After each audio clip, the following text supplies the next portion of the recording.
And now we will learn how to apply a tenant's deposit to damages or other expenses. In this video, we will learn the first way of doing it, making a journal entry.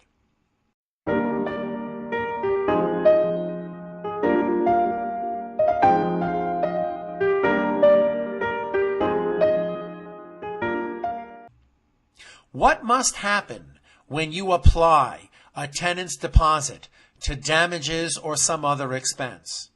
Well, the unearned rent has to go down because you really did earn it if you paid damages as a result of that tenant. So the money that you owe to that tenant, which is represented in unearned rent, should go down. And of course, the related expense that you paid as a result of that tenant's damages should go down. Because if you paid the expense in the past and recorded a plus to the expense, you don't really have that expense if you're applying the tenant's deposit to that expense. So at the moment you apply it, unearned rent will go down, and whatever expense you apply it to will also decrease. In this case, it'll be repair expense. It'll almost always be something like repair expense or damages expense. So what must you do? Well, as I said, in this video, we're going to make a journal entry. The other method is when the tenant requires a paid invoice showing that you applied their previous deposit to the damages that you paid for.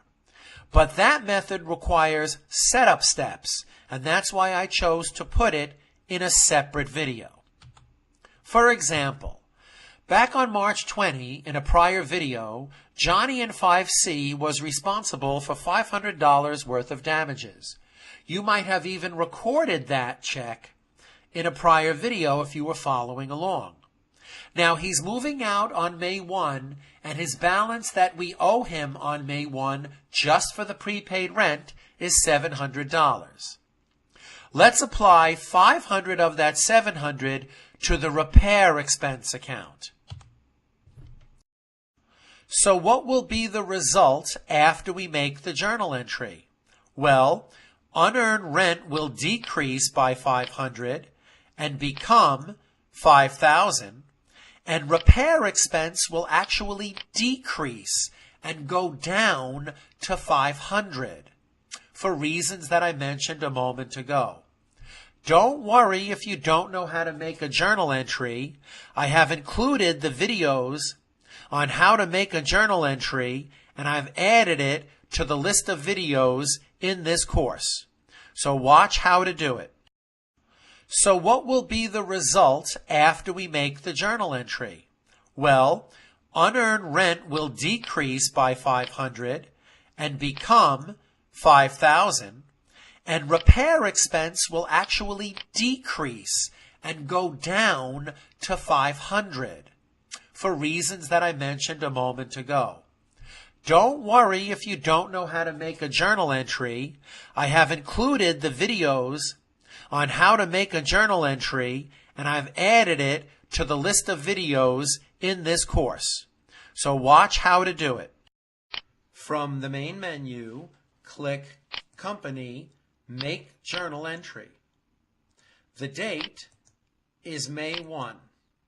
Now, on the first row, directly under the word Account, click the pull-down arrow and choose Unearned Rental Income. On the same row as Unearned Rental Income, go to the right and click directly under the word Name. When you click the pull-down arrow, you choose the specific tenant whom you are applying the unearned rent to. In this case, it's Johnny the tenant. So make sure you choose Johnny the tenant and unearned rent on the same row. Now on that first row, click under the word Debit. And in the debit column, type 500. This will decrease unearned rent and decrease Johnny's balance for the amount that you're applying to repair expense. When you click in the second row, directly under the words unearned rent, the computer knows that the next row must be a credit of 500. So it automatically put 500 in the credit column.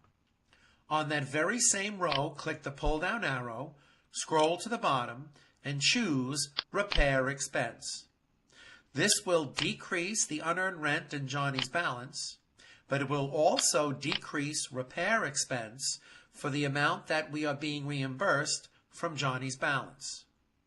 When we click Save and Close, we can open the trial balance and we can see unearned rent went down just to the number that we expect, $5,000.